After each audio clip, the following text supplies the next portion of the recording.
Hi everyone. I feel really privileged to be invited here to speak to the very first international summit organized by YouthProaktiv. Actually, I didn't expect at all to be invited here. To be honest, this is the first time in my life that I share my knowledge and experience with an audience. Today, I'm just going to tell you 3 lessons that I learned through this small journey. Just 3 lessons, no big deal. So my first lesson is about sharing your passion with the right people. When I studied at the VUB, there was like a student organization called ESN, also known as the Erasmus Student Network. And when I joined, I was only a small member, but I was so motivated that I quickly became president after a year. And ESN was actually about helping international students to integrate through social and cultural events. And I was really, really lucky. Why was I lucky? Because through ESN, I found what I really love. I really like to create meaningful friendships through social events.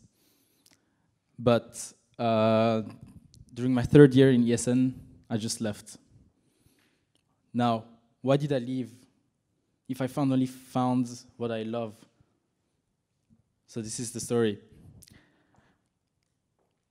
ESN was really small in the beginning, and when I joined, we were only serving a few Erasmus students, like 20 or 30.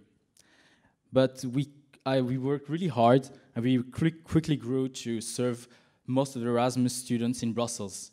And at that time, I put my best friend as the vice president. And he was really motivated, and he helped me run the organization. And in the beginning, everything was so perfect, so well, but at the moment, our vision diverged, and this created internal conflict. So to ease the tensions, I just left.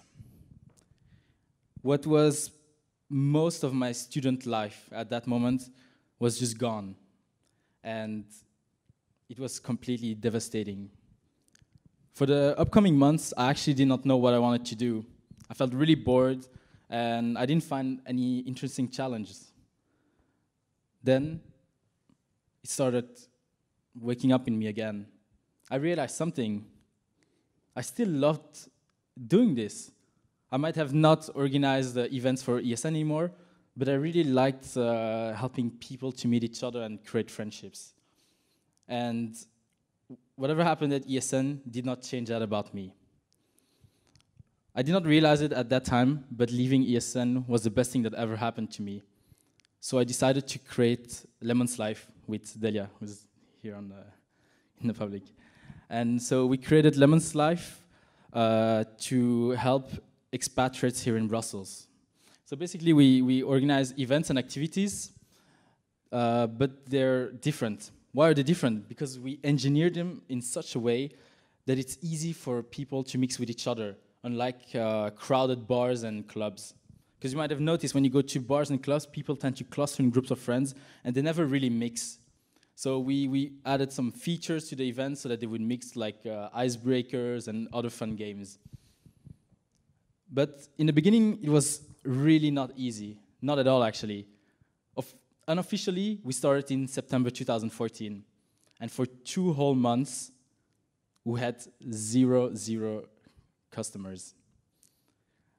And this is where we realized something. It is much easier to focus on a small niche market. It is easier to serve a small group of people that are really passionate about your product or service than to try to get the attention of 1 million of scattered individuals. So how did we do it concretely?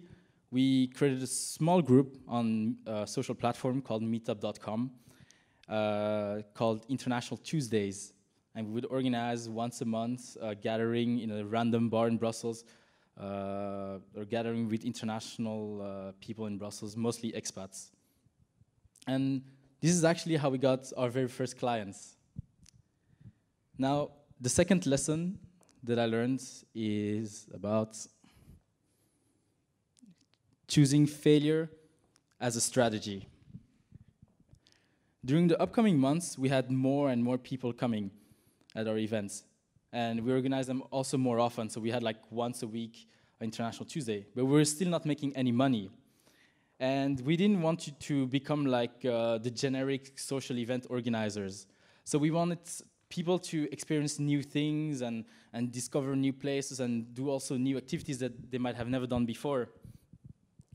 So this is where we read somewhere a quote that went like, see, so the exact quote is, failure is an integral part of the search. Startups go from failure to failure. The only way to find the right path is to try a lot of experiments and to take a lot of wrong turns. This is why we chose failure as a strategy. And how did we apply it? We started organizing multiple types of events just once, and we looked at how people reacted. So we did like language tables, speed datings also, and this is actually one of our most popular, paintball events, travels abroad, and actually on the 25th of July we're organizing the very first, and I'm sure it's the very first because I've been living in Brussels since I'm born. This is the very, very first party in a tram in Brussels. So you might have seen the dinner tram experience. Well, will be the very first tram party. So, what? You're all invited. You're all invited as long as you pay.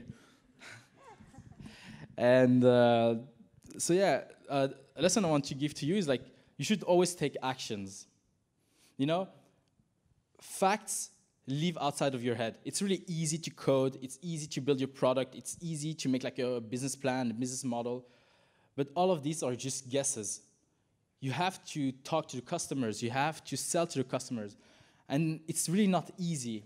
It's actually really hard. And it takes a lot of drive and passion to go through all these mistakes.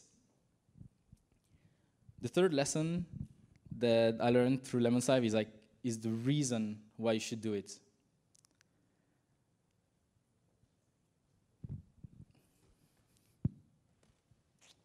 Starting a company is really hard work. You have to create a product, you have to manage a team, you have to go through a lot of processes, find your first customers, and many things can happen at every stage, good or bad.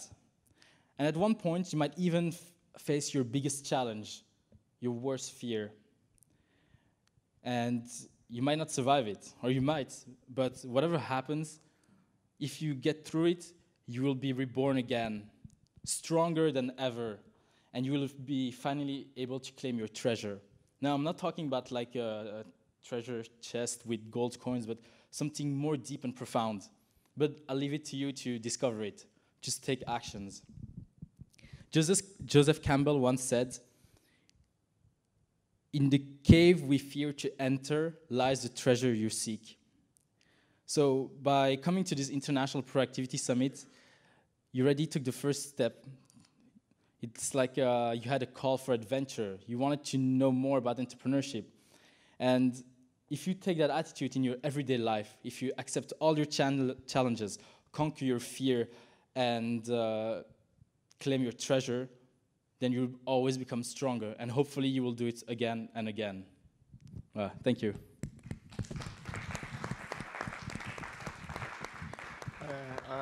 I think that the quote, "failure as a strategy," could be a great title for next ProAktivity Summit. Certainly, thank you for sharing this idea. Yes, so right now, if you have any questions to Kevin. No questions to Kevin?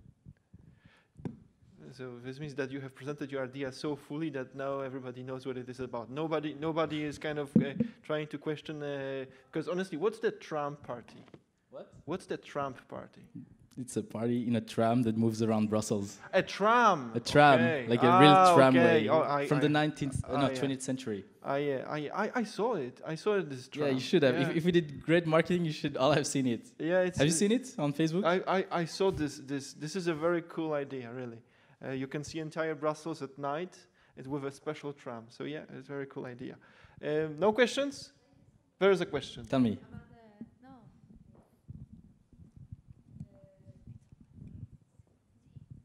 Yeah, about the mix of people, are there mainly international or Belgians? The reason for which I ask this is because sometimes I think that the reaction of the people may be a little bit different if they're locals versus foreigners.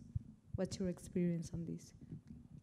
Actually, I had a lot of problems with this when I used to be in ESN. One of our missions was actually to try to mix locals and internationals, and it was really, really difficult. Actually, we never found a way to do it in ESN, except through the buddy system, which is like a local can propose himself as a buddy, so when the Erasmus student arrives, he can ask this person a lot of questions. But in Lemon's life, for some reason that we should actually investigate, we have actually a lot of Belgians coming.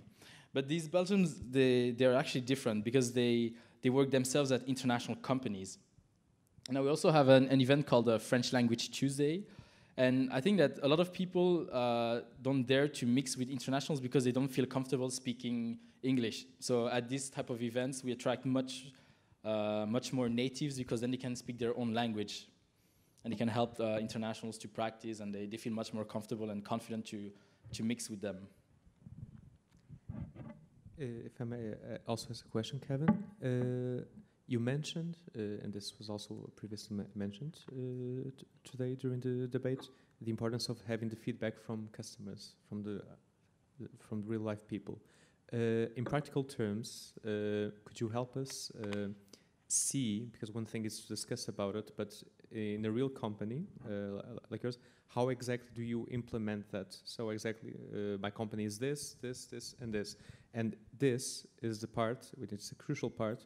It's the part that allows us to obtain the feedback from people, implement it, so filter it, and because I don't know if the tram party was somehow a result of that feedback or not. But no, this is actually our most expensive experiment.